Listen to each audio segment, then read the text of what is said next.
This week, our I-Team had unique access of the midterm vote counting process. It is a process senior investigator Jessica McMaster covered for months with election officials on both sides of the state line.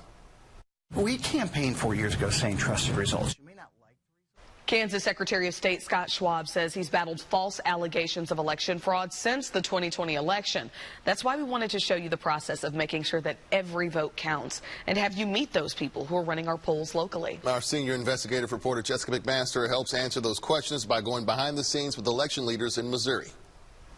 So today is pickup day. It's a process most people don't get to see up close. Precinct 13. Election workers. There's plenty of room back here. Behind the scenes taking care of every detail to ensure your vote counts. All the judges are coming. The I-Team gained exclusive access starting on the eve of the election to follow election workers in Clay County for 3 days. Okay, keep up the good work. All to help voters understand what happens both before and after they cast their ballots.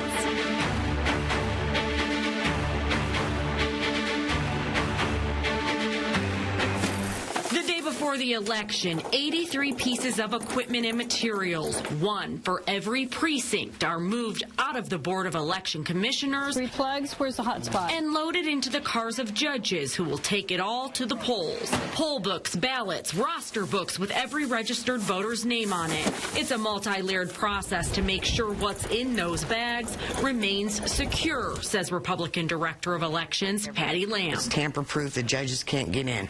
They sign off, and all the judges that work at a poll tomorrow, which are bipartisan teams, equal number of Democrats, equal number of Republicans at each poll, they will check and make sure that the seals on those machines are the same seals that's on their chain of custody that we put on there ourselves. In the back room are the machines Lamb is referring to. Our room that is always kept under lock and key. That's what counts the ballot. Patrick Flora manages this area. I make sure that that somebody else doesn't come in and grab a machine. I'll tackle them. But if you're supposed to be here, he'll help you. My job is they bring me a poll number, and every poll is specific to these machines and those machines. A matching game. Flora coordinates the tabulators with the ballot printing machines for each poll. Put it on the cart, and out it goes. But there's one last stop. Check that they have both of the poll books, that they have the hot spot, and everything has to match these numbers. 37, 38. Okay, you're good to go.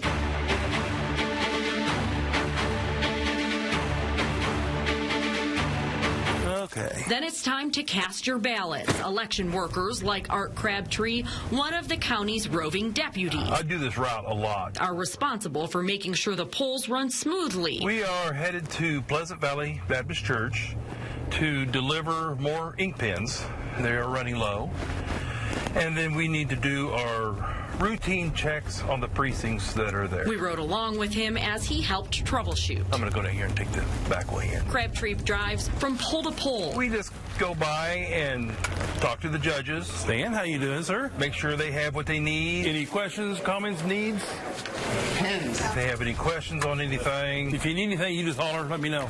Questions on paperwork. That's your change of address forms. Make sure they know how to close up the end of the night. Then it's back to the Board of Election Commissioners. A Boy Scout troop arrives and gets the carts ready for the equipment to come back in. A bit of downtime before the mad rush. But once the judges arrive, it looks a lot like it did the day before the election, only busier. Thank you. The sheriff helps direct traffic as the Boy Scouts take the equipment inside for processing.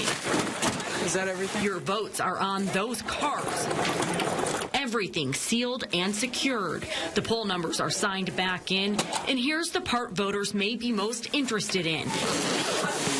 This is what happens to your ballot. We remove the stick, which has the votes on it, and we put it in a sealed box till our IT person comes out and gets it. The votes are uploaded to a computer that's not connected to the internet. No one is allowed behind this door except one Republican and one Democrat. The data is then transferred to the county website. No one goes home until every last piece of equipment is accounted for.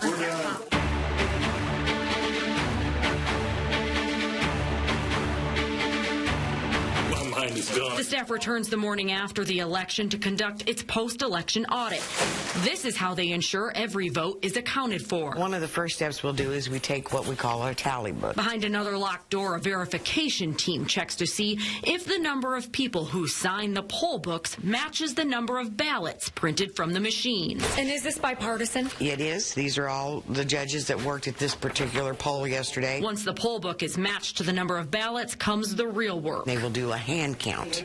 Okay. And they will actually hand count everything and make sure that those numbers match up with what the machine said on election night. And they have to get it right. And what's your allowed margin of error?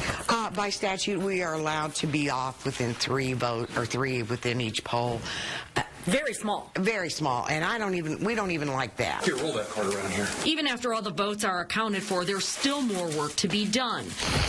This is the test day. On Monday, election workers will return again, this time to test the machines. So the machine can make sure it sees yeses and nos and every candidate that's on here. This happens both before and after the election, and if the machines work in both instances... We know that machine did absolutely a perfect job. The ballots have to be stored for 22 months after the election, and I have one more inside look for you. This is where they're all going to be stored. It'll still be another 2 weeks before those results are verified. For the I-Team, I'm Jessica McMaster, KSHB 41 News.